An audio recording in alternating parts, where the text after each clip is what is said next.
It's time to pull those belts tight, race fans. The front stretch is coming at you, presented by Joe's Karting in Council Bluffs. Now, here's Dan Taylor and Dirk Houston. Well, good morning to you, race fans, and welcome to the front stretch, presented by Joe's Karting in Council Bluffs, online at joeskarting.com. Fast-paced, white-knuckle racing just across the river on 23rd Avenue in Council Bluffs. Saw some of the cool stuff that Buddy was giving away for the holiday horsepower drive as a part of the, well, not really giving it away, it was a part of the auction.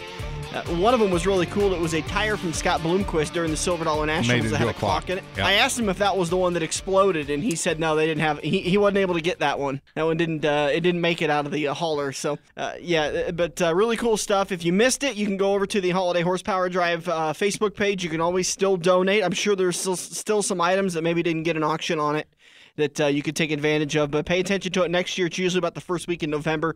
You can get out to Joe's Karting and race with local celebrities. It's a really cool thing. Well, that tire clock, and then they had a piece of sheet metal, and I don't remember who the sheet metal was from. Was that from Ricky Thornton, or... I seem to remember a piece of sheet metal, but Well, there was two of those separate items. That tire and one other item were on a separate auction, and they donated the $800. I got $600 out of that clock, and there was $200 off the sheet metal to Josh Lewis's funeral fund. Yeah. Is what they did with that $800, so... Cool deal there over at Joe's Karting in Council Bluffs. And by the way, it's starting to turn chilly, and the great thing about Joe's Karting is they have these giant heaters that surround the whole track. So it's nice and toasty. It's not sweating warm, but it's not blistering cold out when you're taking laps around Joe's Karting.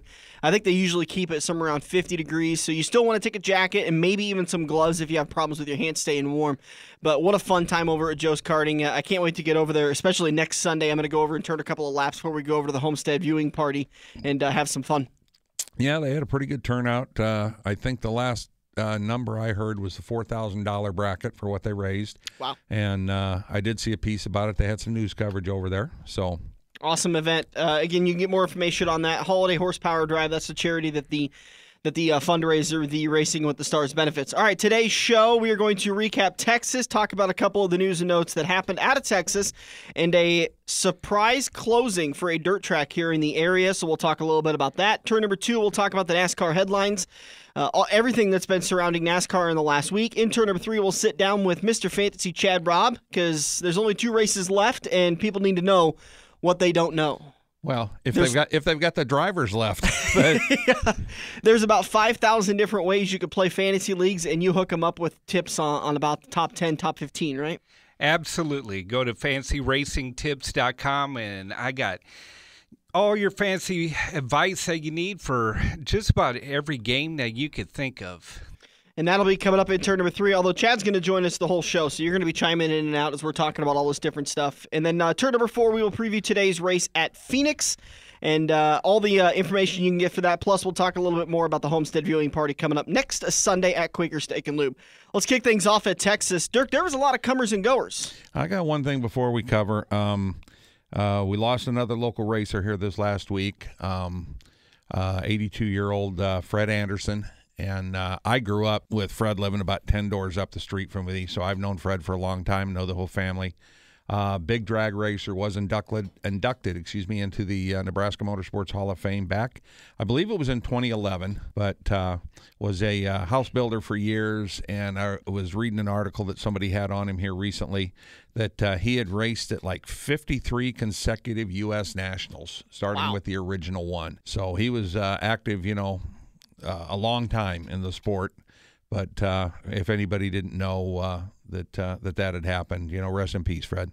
Dang, sorry to hear that. All right, let's talk about Texas. What I was kind of getting to, there was a lot of comers and goers. There was guys that looked strong, as you would expect. Most of the front of the field was your remaining 8 playoff contenders, although we had a couple of guys that were struggling. Jimmy Johnson apparently just forgot to show up at all that day at Texas. Even though he's been so strong there in years past, they really missed it. Yeah, they missed it, and it made for an interesting race with him trying to figure things out. And when they got behind, then they really got way off on pit sequence. There was a couple times like Kyle Busch and Brad Keselowski both got laps down early in the race and were able to get back and make good finishes. But Chad kept pitting and wouldn't take the wave around and just kept staying in the back. Jimmy was actually behind the 8 ball as soon as they unloaded Friday. Yeah. Because they unloaded the car. He went out and made like a half a lap, and he had problems with the fuel gauge in the car. I guess there was a leak, so he missed pretty much the whole first practice, and it just seemed like they were behind from that point on. Yeah, that which is really odd to see. Usually those guys roll off the hauler, and they've got a car to beat right off the hauler. Slight modifications, couple of tweaks here and there, and then they can go and focus on their strategy and some other stuff. And this has been a reoccurring theme. You always hear about, well, maybe this is the year that he's not going to be as successful. And even though he made the playoffs and he performed fairly well, it really has been probably the worst year in his Cup career. Yeah, it's, coming off of last year where, he went to the top. And the year before, I believe he got knocked out at Dover in the round of 12. He lost like a $5 bearing or something, or a seal or something. That's right, yep. Yeah, he ran like 4 laps and was in the garage for like 40 laps or something. Yeah. But it was just something really odd. But then he come back last year, and showed what he's made of. But, he's really been struggling. But the guy that surprised me, if you want to talk about what I think's the oddest thing in this round going to Phoenix, is you got Blaney, who in his last 3 races, I think the worst he's finished is 8th. He's got like a 3rd, a 6th, and an 8th. And he's got to win to get to advance. Yeah. Yep. That's insane. Yeah. And that's all because of Truex. How many points he wrapped up. Yeah, I really wish I could look into a crystal ball and see the results for the next couple of years, because I think what we're seeing with Martin Truex Jr. is such a fluke. Because I don't think they necessarily took advantage of this playoff system and the playoff bonus points. I think they've just been that dang strong all year long. And you and I, Dirk, have talked about it several times. I can't remember in years past a driver that has been dominant for the entire year. Well, you've seen guys come and go. You've seen manufacturers that have strong. You could break it up into 3 different seasons. And usually there's a group of guys that are strong in one of the 3, and then they maintain the other 2. But this guy's just been an anomaly. Well, there's so many 1.5 mile tracks now. 6 of his 7 wins have been at 1.5 miles. And, of course, he got second the other day. Who knows if they wouldn't run into that lap traffic, which is part of the race. But they got caught with that lap traffic, and Harvick got by him. He might have got his 7th 1.5 mile win, And that's like an article I was reading the other day on that. And Homestead's 1.5 miles. Homestead's the only oval 1.5 miles. Yeah. It's not the dog leg and all that kind of stuff like Colorado or like Chicago or Vegas or Texas or Kansas City or Atlanta or Charlotte. And it's not a single or a double groove track. This is a 3-groove, 4-groove track. This is why NASCAR loves going to Miami. Along with the weather and the prestige, it's a wide track that gives drivers a lot of different grooves to make their car work in. Ton of racing. Absolutely. Ton of racing down there. But, when we do get there, like I said, I was hoping, you'd get one of these young guns in there. I'd hope you'd get an Elliott or a Ryan Blaney or something like that. It really doesn't look like you're going to. Yeah. Because now they've got to win at Phoenix, and you've got Harvick and Kyle Busch, 2 guys that have nothing to lose, and Harvick's almost an automatic at that place the last few years. So he's obviously going out and just racing for a win, and it's it's checkers or wreckers for 3 guys. And let's keep in mind, there is no more playoff points after Phoenix. There is no more bonus points. So it's not like he's going to Harvick or Truex or Kyle Busch are going to get 5 extra points to go into Homestead. That doesn't matter anymore. The only thing they can do is, if they win this race, is keep somebody like Jimmy Johnson out that could pull a cat out of the hat and win at Homestead if he gets a win at Phoenix. Well, he has won at Homestead plenty of times. Yeah. Absolutely. So that's one guy, obviously, they want to, make sure stays out of the sandbox. And you've got, I think Brad Keselowski's right now is plus 19 in the 4th spot. Yep. So all he's got to do basically is run in the top 15. Yeah. And he's moving on with the other 3. Speaking of those results down at Texas, Jimmy Johnson was the worst of the playoff finishers, finishing 3 laps down in that 27th spot. And another crazy thing, when you talk about Jimmy Johnson being 3 laps down, I can't remember a race that Jimmy Johnson was 3 laps down when he didn't have an issue. I mean, it was just that slow of a car. And he went 3 laps down, and he just never could get it back. Well, he was 3 laps down before the end of the first stage, and he never stayed on the track and took a wave around on any of the yellows. Which is really weird because Chad Knaus is such a mad hatter. He's known as one of the smartest guys on top of the pit box. And I'm not attacking his strategy, but it's odd to see it not work so much. Well, for it to be such a bad strategy and it ending up being a bad strategy, as hindsight's always 20/20. Well, but it really didn't, because what Chad kept saying on the radio, and they played it several times, is, we're 3/4 of a second off the leader's lap time. We need to work on the car, so we're pitting. Yeah. And they just never could make it better. Whatever they were doing just didn't work. It really doesn't make any sense that the 48 is that far behind the 24. Yeah. When they're out of the same company. Usually. This just goes to show you that even though you can be at one of the top tier organizations, a bad setup cannot be overcome a lot of times. Some of the times it's overcome. Yeah, I can invent new words, can't I? It cannot be overcome. I shouldn't invent new words when there's already a word in there you go. That's there for. And like we've talked about, and this kind of goes back to the Danica Patrick. Everyone says, well, why hasn't she been successful at Stewart-Haas Racing? Well, just because Tony Stewart was successful there, Ryan Newman was successful there, Kurt Busch, and Kevin Harvick is probably the most successful driver consistently for Stewart-Haas Racing, doesn't mean that Kevin's setup or Rodney's strategy will translate into Danica in that 10 car, and the same thing with Jimmy Johnson. But we heard that, I believe it was Brad Keselowski had a terrible Friday and Saturday at Texas, and they went and took the setup off Blaney's car, and he was able to finally get his car to have some speed, and he was a contender. Well, and there's so much that can go wrong that you can't see in the car. There could be one of the rear truck arms, one of the trailing arms, could have been binding up somehow, so he didn't have full motion of the suspension. And you're not going to know that while you're running, and you can't go underneath the car and take a 10-minute pit stop to try and look for it. Unfortunately. And that's something they probably took back to the shop and put it on that 7-point shaker, and maybe were able to find it out later that they just had something, a bad part, a failed piece, whatever. Yeah, and I doubt they put it on the shaker. They just probably took the car apart and just threw it in the dumpster and said to heck with it. No, they wanted to find the issue. We tried this didn't work. We tried plan B, we tried plan C. None of these worked. There's something wrong here, and they probably took that car apart bolt by bolt until they found something that was wrong. And they might not have. So Jimmy Johnson was the worst of the playoff finishers at 27th at Texas. Then it came Kyle Busch, 19th. He finished 1 lap down. Then Chase Elliott in 8th, Blaney in 6th, Keselowski in 5th. Matt Kenseth was the top 5 finisher and the best of the non-playoff drivers. Denny Hamlin finished 3rd, Truex 2nd, and Kevin Harvick 1st. He ended up getting the win and punching his golden ticket.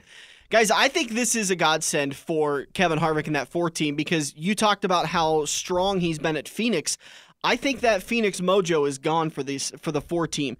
They have struggled there the last couple of times we've gone, and I believe Kevin was eliminated from the playoffs last year at Phoenix because he needed to get a win, and he never really got much into past the top 5. Well, everybody expected him to win, and he couldn't cut it. I think everybody caught up to him.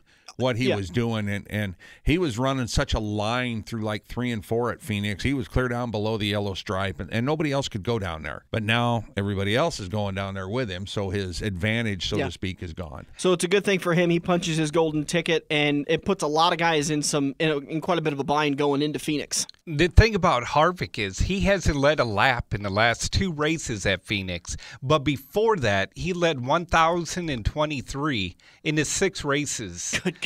Before that. So what happened in the last 2 years? You got to wonder. Yeah, the last 2 trips, because when he went there in April, I'm trying to pull up the numbers real quick.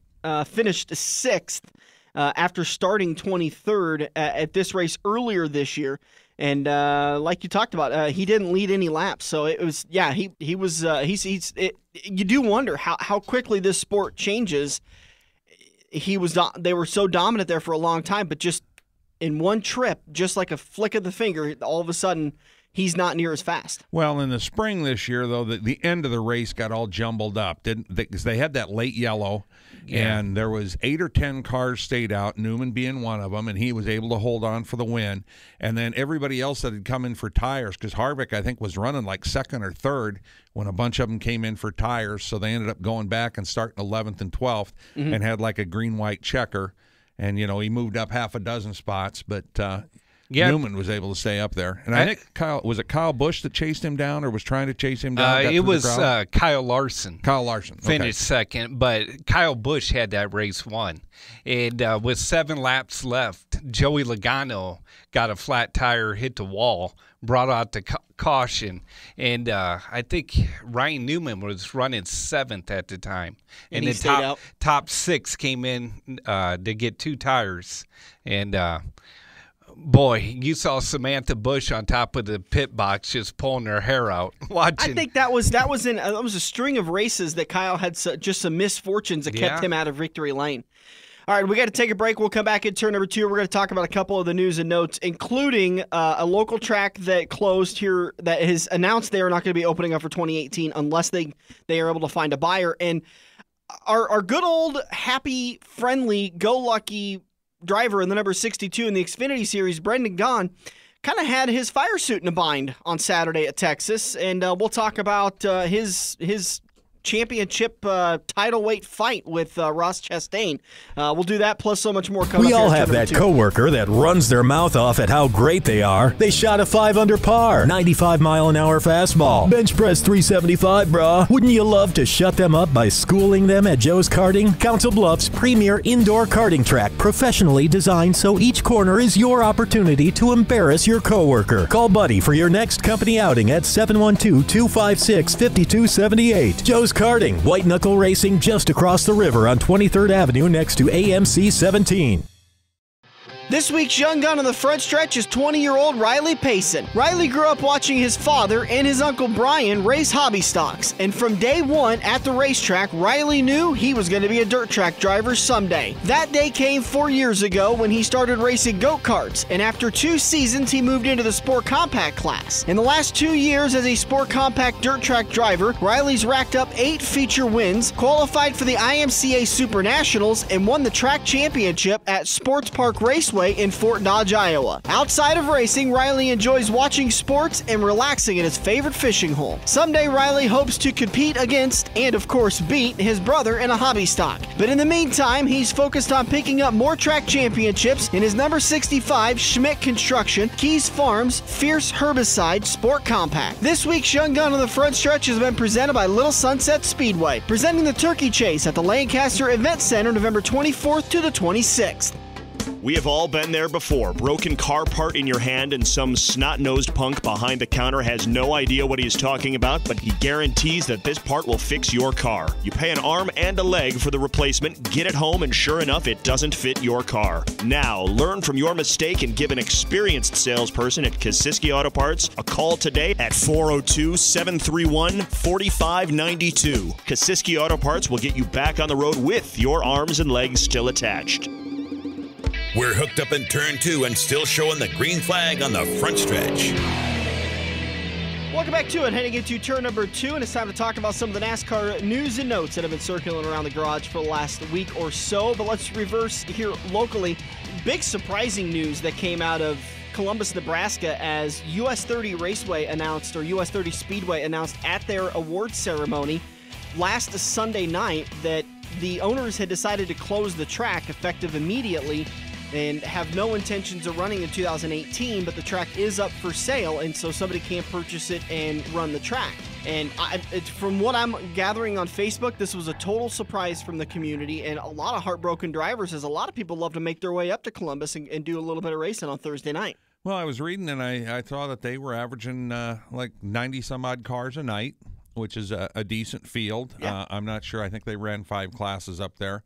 And I think they had a couple classes that floated in and out, off weeks and stuff, I think. But I know they'd done a lot of improvements to the facility. I didn't go up there last year, but I heard that they'd put some money into the place. And anybody's looking for a racetrack, what they have, 825,000 turnkey. I mean, it's got all the equipment with it and everything. Mm-hmm. Yeah, I kind of wonder if there's anybody that steps up and buys that track, because if there is one thankless job in this sport, it's being a track owner and promoter. I single-handedly think it's the worst job, because if you have 90 drivers there, you've probably got 40 of them or 50 of them that are mad because you didn't do things the way they wanted you to do it, and the other ones that are happy about it aren't saying anything, and so it's a very thankless job, and I sure as heck wouldn't put up $10 to buy a racetrack. I would buy it, and then I'd pay Joe Koziski to run it, or Roger Hayden, or somebody that I know is a glutton for punishment. I just think being the key is if you make a set of rules, just don't change them every week. I mean, be as consistent as possible. Anytime you read an article about NASCAR, everybody thinks they're changing the rules every week when they aren't. Mm-hmm. It's just their driver got caught for a loose lug nut this week, or had to miss some practice time this week, or whatever it happens to be. Where Kevin Harvick followed Truex below the line when, if you were at the drivers' meeting, they said, you follow him. Or you didn't have your TV equipment in the car properly. You didn't have the proper balance in there. Yeah. So sad news for US 30 Speedway. Again, we reached out to the owners, and they declined to interview for the time being. And her quote was, "It's just too painful right now. I'd rather not." And I respect that. I know that when you buy one of those things and you spend the amount of time and money and effort, it's like having a child. And when you got to give it up like that, it can be a very painful thing. So if you have an extra $850,000 laying around, just head on down to Columbus and purchase yourself a racetrack. I know you're going to get some a fairly decent car count out there. Well, I'm going to the casino later, probably this weekend. I'm gonna work on that. I appreciate that. That'd be good for it. All right, so Brendan Gaughan and Ross Chastain got into a bit of a fight. Hey, is Crawford coming in for this part? Yeah. I don't think they need him. Brendan, being a Vegas boy, should have sold tickets to this thing. But apparently, I didn't see the race, and I've never got to see a replay of it. But those two were leaning on each other pretty hard in the closing laps. Well, it was early in the race. I mean, middle of the race, they were banging and stuff down the back straightaway. And I mean, really, they were looking like it was Martinsville, at a $180.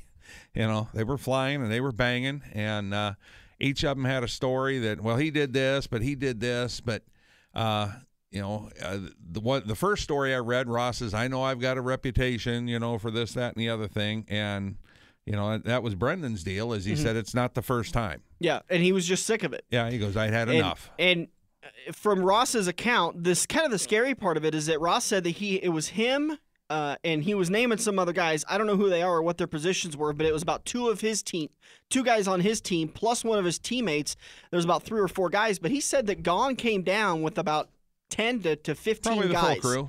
And it just started to turn into a waylay. And he said that he got hit in the back of the head, and he got knocked to the ground, and they were kicking him while he was down on the ground, and somebody finally pulled him out of the pile, and he said, I'm actually thankful to be alive, and maybe he was sensationalizing it just a little bit, but scary moment, and it talks about, there's a line that we like to see. We got no problem with people yelling and cussing and screaming on pit road, but when you show up in a gang like that, is that crossing a line? Because he said it showed up, it really felt to him they had no intentions to talk. They were there to throw haymakers. Well, and that's the way it always is. I mean, normally you've got your gas man and your jack man, who are usually the two biggest guys. They're usually leading the charge. And I guarantee you, knowing Brendan, and you've talked to Brendan a lot, somebody said something on the radio, we need to take care of this now. And, it hit Brendan just at the right time, and Brendan just needed that little bit of shove. Yeah, and all right, let's go. Even when they got out of the car, he went off walking, and the rest of the guys are like, I'm going with him because you follow your driver. I mean, he's basically your quarterback. Well, no, there was, if Richard Childress is around, he's going to go take care of him. Yeah. It just kind of exploded and happened real quick and, over and done with, and, no harm, no foul, so to speak, but it'll be interesting to see what happens on the racetrack in Phoenix. Yeah, and that's we'll move on to our next point now, as we're going to put that prize fight to a close. After what happened at Texas, which Martin Truex Jr. was kind of complaining a little bit about lap traffic losing that race for him, and by the way, I strongly disagree with that. And NASCAR is now considering, and I just say considering, they're looking at the situation. They're not actually maybe not going to do it, but they're just looking at it, saying, hey, maybe there's something here we need to look at, about adjusting the minimum race speed to pull off some of the other slower cars. I've got no problem with lap traffic on the track. It's been a part of the sport for decades. It's like you talked about at Eagle with the World of Outlaws. The great thing about the World of Outlaws being at Eagle is that you're going to be in lap traffic in about 3 or 4 laps. And that's another part of being a leader. It's one thing to get the lead. You got to maintain that lead. And lap traffic is a part of that trickiness of that you've got to figure out when to run into lap traffic, when to adjust your line so that you can keep leading the race. Well, I know what the minimum speed used to be, but I do know they've changed that. And then I read an article, was it Steve O'Donnell? Is that the director of competition now? Mm-hmm. He stated in there that sometimes they tweak that a little bit. Yeah. And they tweak it because if somebody's way behind and way off the pace, they might, make a few considerations so they can keep the cars on the track is what they're trying to do in some cases, just, so there's somebody out there to race. Yeah. I've got no problem with lap traffic, and I really, if NASCAR wants to adjust the minimum speed rule to pull off some of those slower cars, they could have adjusted it, and it wouldn't have changed anything for Martin Truex Jr. To my recollection, Kevin Harvick didn't catch him and pass him on the last lap, right? Oh no, it was well before that. So if Martin had a better car than Kevin, he should have been able to catch up to Kevin and pass him back, but Kevin caught him and passed him, and it's no different than making that move at Martinsville. We talked about it a couple of weeks ago about how, the leader can't really build up that big of a lead because by the time you get out there that far, you start hitting lap traffic and everything starts coming back. But it's totally two different races between Martinsville being a half-mile track and Texas being a mile and a half with your speed you're running and the clean air for the leader. If Harvick hadn't been able to pass him in traffic, he might not ever got close enough to pass him. Mm-hmm. That was the whole thing. But like you said, then Truex couldn't get back by him. And what he passed him with 23 laps to go, 25, something like that. Somewhere around there. The thing is, this is the first time this year that anybody's ran down Martin Truex Jr. at a mile and a half half track and passed him. Every other time he's been passed, it's been on a restart. And I think he's just upset. How did somebody run me down? Yeah, they've got the Iron Man mentality right now. They're the GOAT. Everybody's going after them. And Kevin even said it. He said, I was able to get by Martin Truex Jr. and beat him at a mile and a half track. That shows you the strength that we're at right now. Yeah. And I think that really does say something to what's coming up at Homestead between those two drivers, because now it kind of seems like there's maybe a chink in the Martin Truex Jr. Cole Pearn armor. Well, and Kyle Busch can be there. And now, both Kyle and Kevin, in the last 5 years, both have championship wins there. Yeah. So they're tried and true. It's you really can't say enough how much pressure Martin Truex Jr. is going into that race. With this year as dominant as he is if he doesn't win the championship, they're going to look at this year as a failure. And it's going to be an example of how not to execute at that Homestead race. Everybody has to be on top of their game every single lap of that race. It's immense. I think they're under the most pressure I've ever seen a driver be under in years. Well, but the pressure's not this week. No, right. I'm going into Homestead is what I'm saying. The Homestead race is when the pressure, because he can – all he's got to do is go out and run a lap and go eat a hot dog at Phoenix. He has to start the race because that's part of the rules, and I don't think at this point in the year – without something serious. Now, if he crashes his car and gets hurt in practice or something, and can't make the race on Sunday, I think NASCAR would give him an exemption if he's physically able to race Homestead. Mm-hmm. But otherwise, they're not going to let him off the hook and tell him to save their equipment and whatnot. And he doesn't want to do that because he can go out there at Phoenix just like Kyle Busch was trying to do at Texas. And if he wins the race, even though he's locked in, that's going to leave somebody in on points, which really narrows it down. Of the 4 drivers that are about to get eliminated, Hamlin, Blaney, Elliott, and Johnson. If I'm Truex, I'm going to do everything in my power to get Ryan Blaney into Homestead, because Ryan Blaney is probably the weakest of the 4 drivers. Jimmy Johnson has won at Homestead and won a championship before. Chase Elliott has shown strength as of late, and Denny Hamlin hasn't won a championship, but he's been a contender several times. I'm looking at Ryan Blaney, and that's my strategy. If I'm Martin Truex Jr. and Cole Pearn, if there's a way I can make sure that Ryan Blaney makes it into the playoffs and makes it into the final round, I'm going to do it. Ryan Blaney's won races and is running real strong right now. I think you need to put Chase Elliott in that spot because he still hasn't won yet. Yeah. he hasn't been able to close a deal. He should have won 2 or 3 races. He got down to late race restarts, and I don't know if he choked. He had a bad restart, and cost him a race. So several times, and he knows what Hamlin's got. I mean, he's got what Kyle Busch has. So I think Chase is a little bit stronger driver right now. I think he's more calm, cool, and collect. And if I'm going to rattle anybody, it's going to be Blaney. How can you be that way when, like I said, Blaney's got like a 3rd, a 6th, and an 8th in his last 3 races? That's he's why go to win. But I would rather take that over Chase Elliott because he's got the power of Hendrick behind him. Yeah. But that's my strategy, and I've never won a NASCAR Cup Series championship Blaney's before. got the power of Penske behind him. Yeah. All right, let's move on to a couple other points. Eric Almirola in the number 10 at Stewart-Haas Racing. Officially. We've known it for a while. That's Carl Edwards' seat. I don't know why Carl isn't in that seat. By the way, I love it when you post things like that on Facebook because nobody gets it that you're joking. You are joking, right? I was. Okay. After they announced Eric Almirola, I was.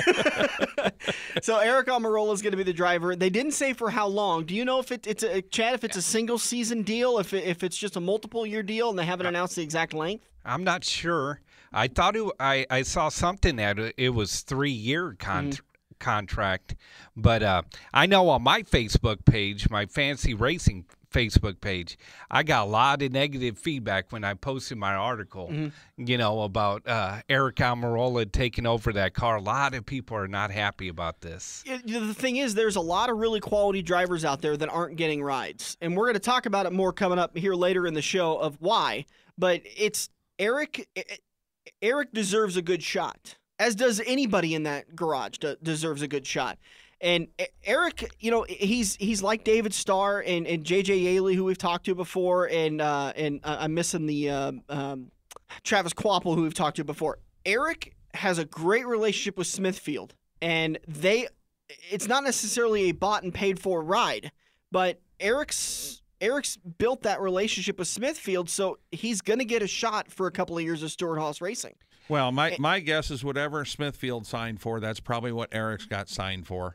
But they really like him, and they want to see him at a top-tier organization. I think the writing's on the wall that they don't believe that that's RPM, and so they're going to put a little bit of money over at Stewart-Haas Racing and see what he can do in a Stewart-Haas Racing car for a couple of years. And if it doesn't work out, then they'll. Who knows what's going to happen after that if they decide to back somebody else or if they move on to another organization with Eric. Well, and I think that deal's probably wound up with one of these newer contracts where the driver's going to get a percentage of winnings. He's not going to be on a guaranteed $6, $8, $10 million a year deal. And I think maybe now that that's done, the talks with Kurt Busch will get a little more serious because, I know Kurt was making real good money. And he's a past champion, so he deserved the money back when the money was there. But now that everything's scaled back a little bit, they're probably trying to get him into a percentage deal, and he's probably not really liking it because he knows, and he's been around long enough, that there's a lot of times where it has nothing to do with the driver, where you finish and what you're going to get paid. You get a pit crew that screws up a couple spots, and loses you a few. Somebody crashes you. There's plenty of that stuff that can happen. And, he's looking at that, taking his paycheck. So maybe if he could look at where his average finish was this year and they say, okay, here's your average finish. This would have made you this much money if you finished that spot in every race, even though when he won Daytona, it would have been a fat paycheck, But maybe they can come to something like that and guarantee him that kind of money, $3 million, $2.5 million, or something like that. Well, and we still don't know what Monster's doing. We haven't gotten an answer on if they're going to renew with NASCAR as the entitlement sponsor. We don't know if they're going to be back on the 41 yet. Everyone's just kind of waiting for a couple of the pieces to fall into place before we announce the 41 car. And you kind of hinted towards it a little bit there. I think there's the reason why people are upset is because there's a guy like Matt Kenseth and Casey Kane and Danica Patrick, who, even though she hasn't shown a lot of skill out there and a lot of strength and top finishes, she is a commodity for a driver. But her luster's worn off. But my point is that, like you kind of talked about there, these older guys are demanding more money than the teams are willing to give them. And Stewart-Haas Racing could just be simple. The deal could be done that, you know what, we're just not going to be able to work it out with Kurt Busch, so we're going to put somebody else in that car. We're going to go grab an Xfinity Series driver, Cole Custer, and we're going to put him in the car for $1 million, $2 million, $4 million, where Kurt was looking for 15, and we're going to put that money back into the team and be able to improve it. So there's the problem with Kurt and Matt Kenseth and these guys that are looking for these big paydays, that because of their veteranship, they do deserve. There's younger guys that are willing to take far less and go race, and Stewart-Haas Racing or the team can build a new future around that younger driver. I think if it was going to be Cole Custer, I think that Kurt's deal has been on the fence long enough. If Cole Custer was going to move into that ride, you would have seen him in a Cup car for 2, 3, 4 races here in the last 10 races. You'd have seen him in a Ford ride. Obviously, Stewart-Haas has their 4 cars, so they couldn't have done it. But you might have seen him in another Ford under the Wood Brothers banner, another maybe under the Penske banner. And, you would have seen him in a car a couple races here. Well, and there's plenty of the smaller teams, the Premier Motorsports, the whatever the Tommy Baldwin Racing organization is, that they have influx in their drivers. They're switching out between 3 or 4 different drivers, and we're going to talk about David Starr getting a 2-ride deal after Texas to race at Phoenix and Homestead for MBM Motorsports. There's plenty of other rides that, like to your point, Cole could have gotten into a ride and at least raced a couple of races, but it's Stewart-Haas would have put him in their equipment is what they would have done. Though they wouldn't have gone to a lower tier team. Well, and they could have built a 5th car and ran it for, I think they can run it up to 4 or 5 races, because that's what they did with Chase Elliott when he was announced to come up, when he was going to be moving up and taking over for Jeff Gordon. He raced the 25 for 5 races in a year. Hendricks has that loophole in the fact that Jeff Gordon owns half the 48 car. So he doesn't have a full 4 teams. It's kind of a loophole deal there. They can put another 3.5 cars on the track. No, it's you can't field more than 4 cars. It doesn't matter who owns them. You can't field more than 4 cars. Oh, it exactly does matter who owns them.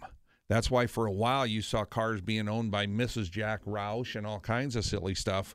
And they had, 7 cars, I think, on the track. The only reason why I say that is because when they did it, they said that that's the maximum amount. They can have a 5th car for up to 5 races. Otherwise, they break the rule for NASCAR to do it. So, but it's the car owner. That's, it's not what shop they're out of. They wouldn't have said it if it wasn't a deal. If NASCAR and the other NASCAR media, NBC and Fox wouldn't have said he can only race for 5 races because that's the maximum number of times that Hendrick can field a 5th car. Yeah, see, I know I've been in the rule book, and unless they've changed the rule book, it's very possible because they do that pretty often. Well, yeah, but I mean, I know what the rule book was, and they also, they can run. They used to be able to run up to 7 races and keep your rookie of the year. Mm-hmm. You can run 7 races right at the end of the year and go into next year and be a rookie running for Rookie of the Year. But all right, moving on to other points. Tony Stewart, during the Eric Almirola announcement, said that he could be racing an Xfinity road course race in 2018, but probably more likely 2019. So we might see him back in a car. Yeah, and I think he would be doing that just to be gathering info. It'd be a test vehicle. Mm-hmm.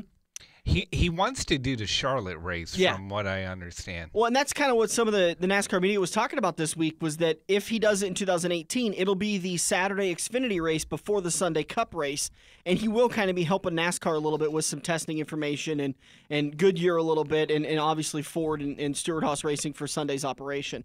Congratulations to Kyle Larson and his girlfriend. They're going to be expecting their 2nd child, so now we have another Larson youngie that's going to be chewing on our microphone covers. Yeah. Owen's done that several times in Victory Lane as we've had the opportunity to talk to Kyle, and so that'll be kind of cool for him. He sits there in Kyle's arms, and we were over there at Knoxville interviewing Kyle, and he was reaching down, pulling the mud out of the rear tire of what was it? The Racing Cajun had won last year, and that was kind of interesting. Kyle was just joking, going, he really likes those big tires. Oh, and looks like our friends over, we talked about David Starr being over in the MBM Motorsports 66 machine at Phoenix and Homestead, and our friends over at Starcom Racing are making their return to Phoenix after their debut at Kansas. So they'll be in the 00 car Which is just Phoenix what they today. told us in Kansas. They were going to run Phoenix, and they said we're not going to buy a whole bunch of cars when they're changing the body style in February. So right. I think that does it for the news and notes. We're going to take a break. We'll come back and talk fantasy tips with Mr. Fantasy Chad Robb. We'll be back here on the front stretch. Have you ever watched NASCAR, dirt track, or IndyCar and thought, I could do that? Joe's Karting in Council Bluffs is the place to put your money where your mouth is. Races fire off every 10 minutes, so what are you waiting for? Get to Joe's Karting on 23rd Avenue in Council Bluffs, next to the Mid-America Center, and find out how easy it is to drive a race car. Each Joe's Karting car is powered by an eco-friendly Honda engine capable of a 14-second lap.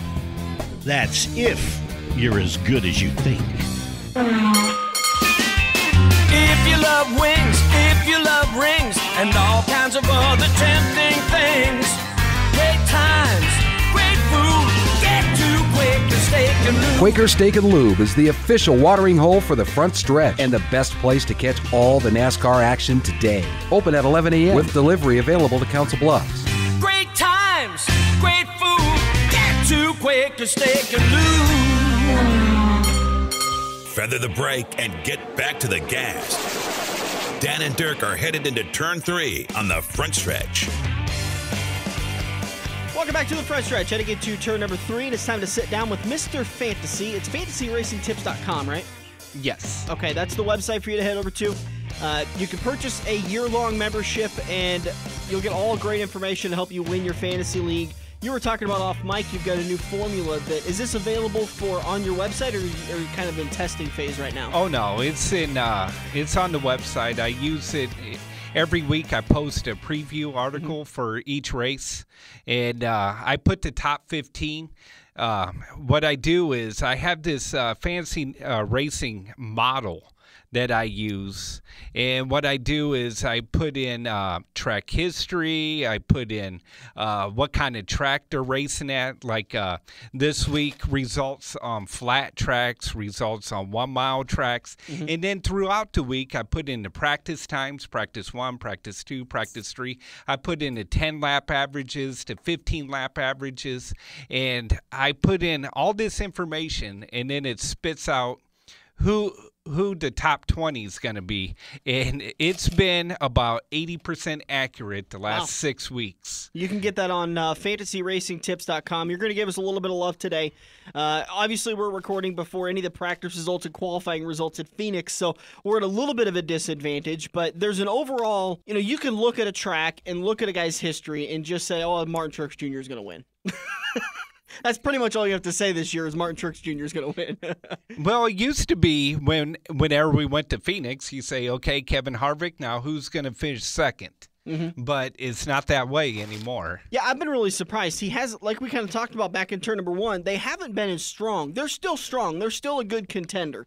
And that's who he's still going to be a good pick. I don't think he's going to be a surefire win pick. No, actually the best driver since Kevin Harvick fell off at Phoenix, the driver that took his spot is Joey Logano. Really? Logano, he won this race last year, led a bunch of laps. He was on his way to the front in the March race until he blew a tire and hit the wall with 7 laps left. Wow. I think he led 82 laps in the spring race this year. He's been really good. Yeah. But this week, I wouldn't count on him so much because I think he's going to be more worried about getting that number 2 car, up front in victory lane. He wasn't very worried about it at Martinsville?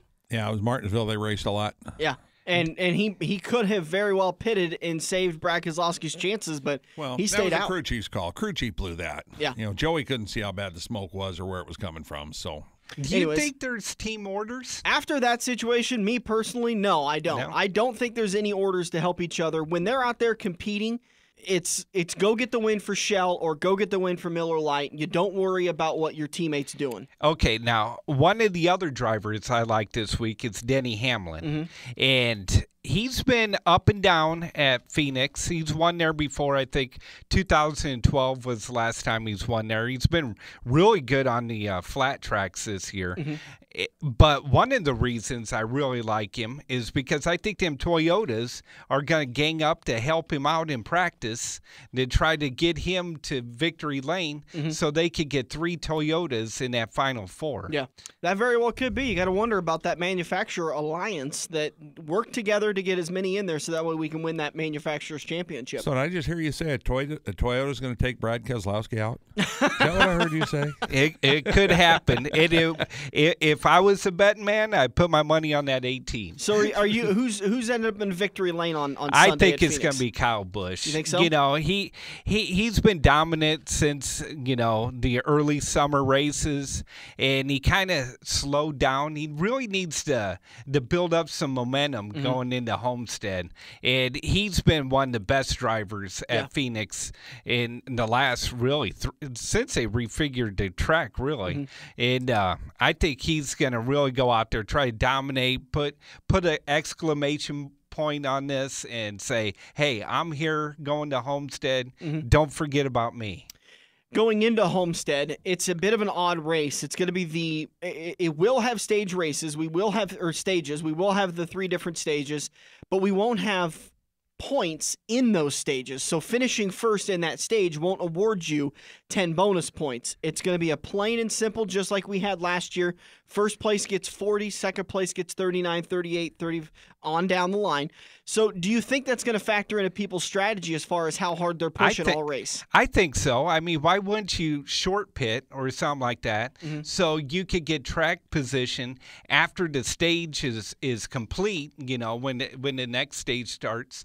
And so, because it's all about winning the race, really, or finishing up front of the best of the 4. The best of the 4. So I think that's really going to come into play. Another thing that I looked at is they just had a practice session at Homestead. Yep. I think it was 2 weeks ago, and I was really surprised at the teams put at that practice session. Truex went there, and Denny Hamlin went there to represent Joe Gibbs. I was surprised that Joe Gibbs didn't put Kyle Busch. Yeah, because he already won at Martinsville. He already had a spot wrapped up at Homestead. Why wouldn't you put that car out there? I thought the test was before Martinsville, I think. It might have been. But, I think it was. But it was like you would 3 weeks still ago. think that the 18 would be your best shot. Yeah. And another one was Stewart Haas Racing put Clint Boyer at that test. Why wouldn't you put Kevin Harvick? But maybe they don't need the practice. The only thing you can think of is prior obligations that they weren't able to make it. Yeah, and that's true. And the way this data transfers, they could take the data off of what Clint learned and apply it to a way that they know Kevin will use it. Well, and does that make sense? Each driver, each team only gets so many tests, and they might not have had tests available. Yeah. So. Yeah, that's true. And another thing is when they were at Kansas, during the practice, I saw a tweet from Martin Truex Jr.'s spotter. Say somebody asked him, why are you guys running the top? And he said, because that's the way to make fast laps at Homestead. We're practicing making fast laps at Homestead. Yeah. So, a lot of these teams that might have been practicing for Homestead for weeks, and we don't even know about it. Yeah, but it's not going to do them much good if they're not. If they're not there. Not going to be there racing for the championship. Yeah. What's it really matter? Even though at Kansas, nobody knew if Martin Truex Jr. was going to get there, he still had a pretty hefty lead, and he was nearly a surefire fit. So Homestead's going to be an interesting race. Of the 3 that are locked in, we've got Busch, Harvick, and Truex. One more will get locked in today, and then we'll head to Homestead. But of the 4 or the 3 that are already locked in, who's your best contender for the championship? I think it's Kyle Busch. He hasn't finished outside the top 10, I think, at Homestead since like 2012. He's finished first, second, and third the last 3 years. Wow. So he's the most consistent at the track. It's funny because a lot of people that I talk to don't have Martin Truex Jr. winning the championship at Homestead. Now, Martin Truex hasn't finished in the top 10 at Homestead since 2013. And that's the big question mark. That is by far his worst track.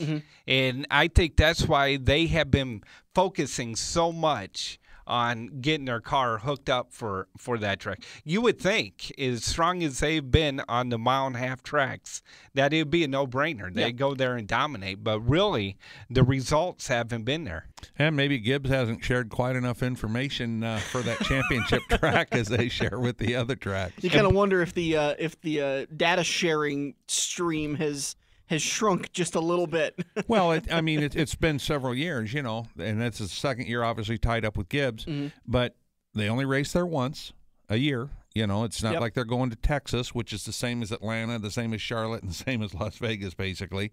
So that they basically race that same track 8 times during the year. Homestead's its own animals, like what you're saying. Yeah, it's like a Dover on steroids, which is like a Bristol on steroids. The way I think it plays out, I don't think any of them win the race. No kidding. I think Kyle Larson wins that race. He should have won the last 2 races. I want to take a minute. Track. I want to take a minute and talk about him because after being eliminated, including the race that he was eliminated in at Kansas, he was essentially eliminated at Kansas. He has struggled mightily with three DNFs in a row, and I kind of wonder if we didn't see them peak, and now we're seeing a huge plummet out of that team. And let's remind ourselves, Kyle doesn't have a ride for 2018. He hasn't announced a re-signing with Chip Ganassi, has he? I didn't know he had to re-sign. He's sure announcing and doing a whole lot of stuff for First Data. I know he doesn't have a sponsor. Yeah, he does don't have a sponsor, but he's got the ride. I think he signed through 18 or through 19. I'm pretty sure it's through 2018. So he has a ride next year. Excuse me, but it's been interesting that they were one of the top 3 cars. It was always Martin Truex Jr. and Kyle Larson, and then there was usually a third car, and it would kind of interchange a little bit here and there. Harvick, It'd be Chase Brad Elliott Keselowski, right? Yeah. Right. It'd be Kyle Busch. It'd be Brad. It'd be Denny. It'd be so. It was always those two, and it's just amazing to see how much Larson has struggled. And he had a bad car at Texas before putting it in the wall.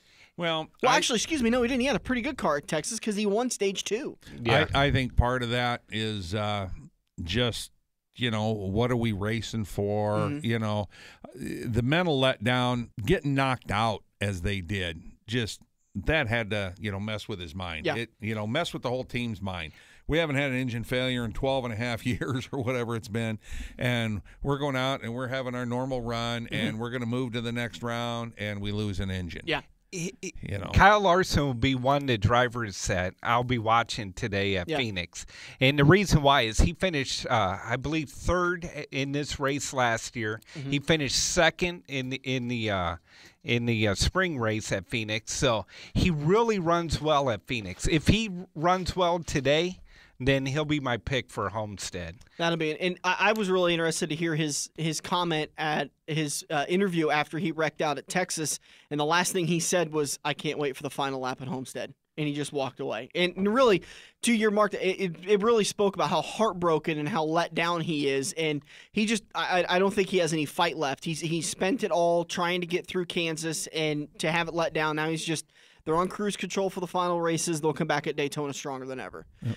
All right, we're going to take a break. We'll come back at turn number 4. We'll wrap this baby up. We'll preview today's race at Phoenix, which we kind of already did, but we'll talk Homestead Viewing Party and so much more with Chad Robb joining us, Mr. Fantasy as our special guest.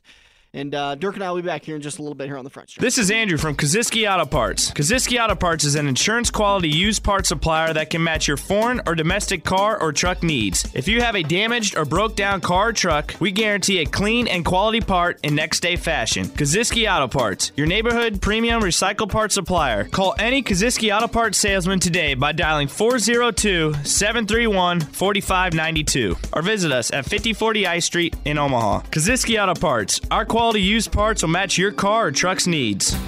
Fall has arrived, and so have the cold temperatures, but that doesn't mean you have to stay home. Get into Joe's Karting today and enjoy the Metro's largest fully heated indoor karting track. Get your friends together for a white-knuckle experience you can only find at Joe's Karting in Council Bluffs. Hours of operation, discounts, and lap times can be found online at joeskarting.com. That's karting with a K. Get to Joe's Karting today and discover Council Bluffs' best-kept secret, 23rd Avenue next to Mid-America Center. It's checkers or wreckers as we enter turn 4 on the front stretch, presented by Joe's Karting in Council Bluffs.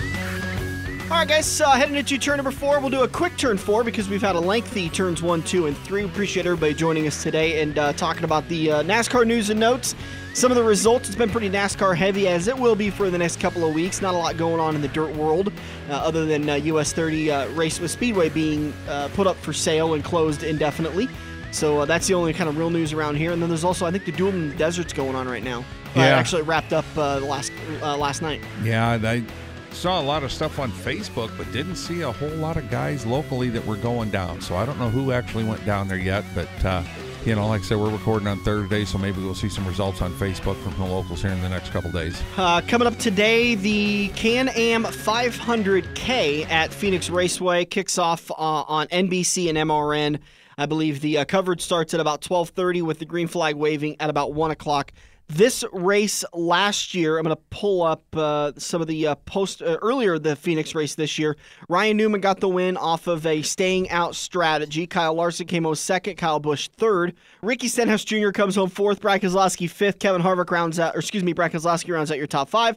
Harvick, Suarez, Jones, Johnson, and Hamlin round out your top 10. See if I can pick out any of the bad playoff contender drivers right now. Looks like the worst is going to be Ryan Blaney in 23rd, with everybody else finishing pretty high. So there's pretty high standards coming into Phoenix today. And it's a tricky track, and it's an interesting one because they have that area that you can cut short the corner and go through this newly paved area.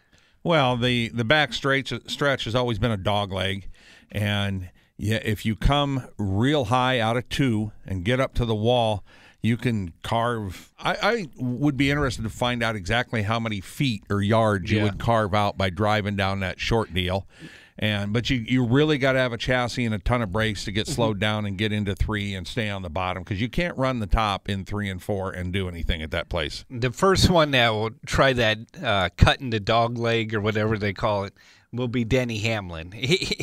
It seems like he's always running that. Yeah. That's his preferred line. You'll see guys do that generally on lap 1. As soon as they go down into 1, you'll see guys break away from the outside pack, and it's going to be the inside groove guys unless there's an opening to the inside, and they'll just dive down and slowly make their way up and then cut back down again as they're setting up the corner. 7 wide going down the back straightaway. So, again, Newman got the win here last year, but your big laps leader was Kyle Busch, leading 114 laps. Then Chase Elliott led 106 laps. You talking last year or in the spring? Earlier this year in the spring. And then Joey Logano led 82 laps. So those are going to be your 3 guys to keep an eye on. Chad, you talked about it in the last turn. You'd love to keep your eye on Joey Logano, but they just haven't performed. Well, he actually showed up and did pretty well at Martinsville. I know the tracks aren't really. I had him. The tracks aren't shaped the same whatsoever, but they are flat tracks, and He's been the most dominant car here in the last 2 races. Yeah, well, Kyle Busch took him out there at Martinsville. Otherwise, my fantasy league would be a little bit different situation. But, He actually won the pole here also in the spring race. Joey Logano gets the win this time last year at the at Phoenix Raceway, and Kyle Busch comes home second, Larson in third, Harvick in fourth, Kurt Busch rounds out the top 5. Alex Bowman, substituting for Dale Earnhardt Jr. in that 88, finishes 6th. Hamlin, Blaney, Elliott, and Menard round out your top 10. Jimmy Johnson, worst of the playoff contenders the current playoff contenders last year, finishing 38th. Looking at that playoff picture, Kyle Busch, Kevin Harvick both have wins. They're in. Martin Truex Jr. has enough points that he's already clinched. Mathematically, he is in. Brad Keselowski is the only driver that hasn't locked himself in. He is 19 points above the cut line. Then Denny Hamlin sits in 5th. He is 19 points behind the cut line. Blaney, 22 points behind in 6th. Chase Elliott, 49 points behind in 7th, and Jimmy Johnson, 51 points behind in 8th. The way I see it all playing out at Phoenix is it's going to come down to Kyle Busch and Kevin Harvick battling for the lead, and I think Brad Keselowski will get in on points. I was thinking about it today. 19 points seems like a lot of points. We've always talked about typically that's 19 positions on the racetrack. But with the stage racing, that's not necessarily true.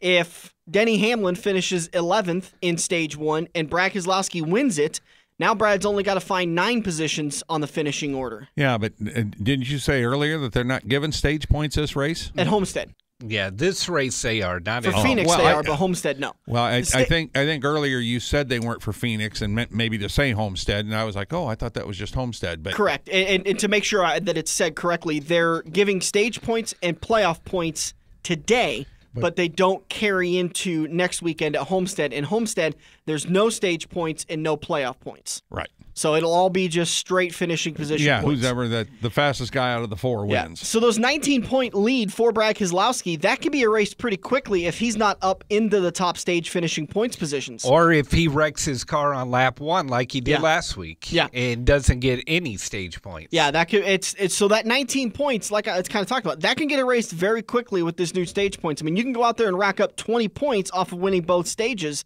And all of a sudden, depending on, if Denny goes out there and wins stage 1 and 2, depending on where Brad is, he could be sitting pretty good to catch him and pass him and make his way into Homestead.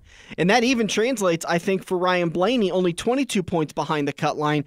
Chase Elliott, Jimmy Johnson, win to get in, right? I mean, even though mathematically they could make their way into the playoffs off of points, you don't bank on that. You're not going to go to Vegas and make any money off of that kind of a bet. It's a fancy perspective, though. I think you need to focus on the drivers that have something to race for this weekend and load up on them. So you're thinking that you want to make sure you're kind of telling everybody bank on Denny and Brad. My top 2 are Denny and Brad, and I also like Joey too. Just because I just got a feeling Joey's going to be up front and try to spoil the party. Yeah. He's still kind of upset about that encumbered win thing. Well, and he's still trying to kind of salvage a season. Yeah. You know, and I mean that's what he said at Martinsville. You know, we were trying to salvage a season, and he got taken out by Kyle running third with 13 laps to go or whatever, and then his crew chief blew it by not having him pit and cost his teammate the race. Yeah. So. The Homestead Viewing Party coming up next Sunday at Quaker Steak and Lube. We got a lot of great prizes. We're going to be handing out autographed hero cards, signs from Iowa Speedway with Brendan Gaughan on them. They're these big, what would you say? They're probably a 1.5 by probably Brendan's 5 foot. Yeah. Brendan's sign's probably a 1.5 by 3.5 or something like that. Yeah, it's a nice big sign. It goes on the top of their garage stall in the pits so that it's kind of like a welcoming thing. It's really cool. And we got permission to take Brendan's and get him autographed it. And so that looks really cool. And we've got so many autographed items. I think the number I tallied up was about 184. So a lot of autographed items we're going to give it away. We're going to be playing trivia. We'll be giving away a lot of different stuff. Chad, are you going to be able to make it down for that race? I'll see what I could do. If you're giving out Brendan Gaughan stuff, geez, I guess I got to be there. We're not giving out Brendan Gaughan haymakers, though. Maybe we could do that. I can show you how that works. I could talk Chris into making a Brendan Gaughan haymaker drink. We'll find something like that. Because doesn't he have a vodka line? Oh, no, it's just moonshine. It's a City moonshine Light Shine. Yep. That'd be great. But I don't know if they've got it in Iowa yet, but unless it's in his hauler. Yeah. I know Brendan carries it in his hauler. Well, I got to get some of that next time we go to Iowa. Hopefully he'll be there next year. But we'll be down at Quaker Steak starting at 1 o'clock. The race at Homestead starts at 1:30, so we'll be there about a half hour before the race starts. Come out and enjoy some great specials. $28.95 for the compact bucket of wings and the lube tube special. And then they have buckets of beer on sale and four-wheelers on sale. A lot of great specials on Sunday for the Homestead Viewing Party that's going on at Quaker Steak and Lube. And I know my favorite hero card that we were able to get taken care of at Kansas is we've got one of Brad Keselowski's truck team hero cards, and on that race was himself driving one of his trucks and Ryan Blaney driving the other truck, and we got them both autographed on that hero card. Yeah, it was a joint hero card they made because they were pulling double duty, both racing that truck at various times. It was when Ryan was kind of cutting his teeth with Brad Keselowski and getting in that Truck Series race. So sometimes Brad would be driving it at the racetrack, other times Ryan would be driving it. So they just did a joint hero card together in that 29 truck. So it was really cool we were able to get that signed. And thank you, by the way, for doing that legwork to get that done. And getting Brad was easy. I know him. And Ryan Blaney's a whole nother story. He's young and likes to run around. All right, today's race is on the big screens at Quaker Steak and Lube, the official watering hole of the front stretch. It's on NBC and MRN starting at 1 o'clock. Maybe coverage starts actually, I think, about 12:30, and the green flag waves a little bit after 1:30. So all picks on NASCAR pools online are due by 1:30. And don't forget to head over to fantasyracingtips.com and get some information on your fantasy league from Chad Robb. There's only 2 races left, but there's still 2 races to win your league. Oh, yeah, you can make up some points. Not too late. A lot of great information over there. FantasyRacingTips.com. Chad, do appreciate you joining us today. Hey, thanks for having me. We'll do it all again next weekend as we will recap the race from Phoenix today. We'll preview Homestead. We'll talk to Anthony Ainsley about the turkey chase that's coming up at the Lancaster Event Center and so much more. We'll do it all again next weekend here on The Front Stretch on AM 590, Omaha's ESPN Radio. Have you ever watched NASCAR, dirt track, or IndyCar and thought, I could do that? Joe's Karting in Council Bluffs is the place to put your money where your mouth is. Races fire off every 10 minutes, so what are you waiting for? Get to Joe's Karting on 23rd Avenue in Council Bluffs, next to the Mid-America Center, and find out how easy it is to drive a race car. Each Joe's Karting car is powered by an eco-friendly Honda engine capable of a 14-second lap. That's if you're as good as you think. The official watering hole of the Front Stretch has you covered any day of the week with the best wings, great burgers, and amazing steaks. Each weekday from 4 to 6 is happy hour, featuring $1 off draft and well drinks plus $4 Luberitas. Mondays are kids' night. Tuesdays are all-you-can-eat wings for $12.95, and the lube even delivers to the Council Bluffs area. Like Quaker Steak and Lube Council Bluffs on Facebook for a full list of weekly events. Get to Quaker Steak and Lube. Mid-America Drive, Council Bluffs. Any driver will tell you that the key to winning a race is preventive maintenance. Pat at Eccles Heating and Air can make sure your wallet is on the winning side with a preventive care package. Pat will look over your existing unit and make recommendations to make sure you're toasty warm this winter. Drivers trust Pat at the racetrack with their safety, so you know you can trust him with your home heating. Call Pat today at 402-331-1755 and schedule your heater checkup. Eccles Heating and Air. This has been the Front Stretch Radio Show presented by Joe's Karting in Council Bluffs. To contact Dan or Dirk, find them on Facebook at The Front Stretch or email them at frontstretch590@gmail.com. If you missed any part of today's show or want to hear a previous show, subscribe to the Joe's Karting YouTube page where you can find almost every Front Stretch show.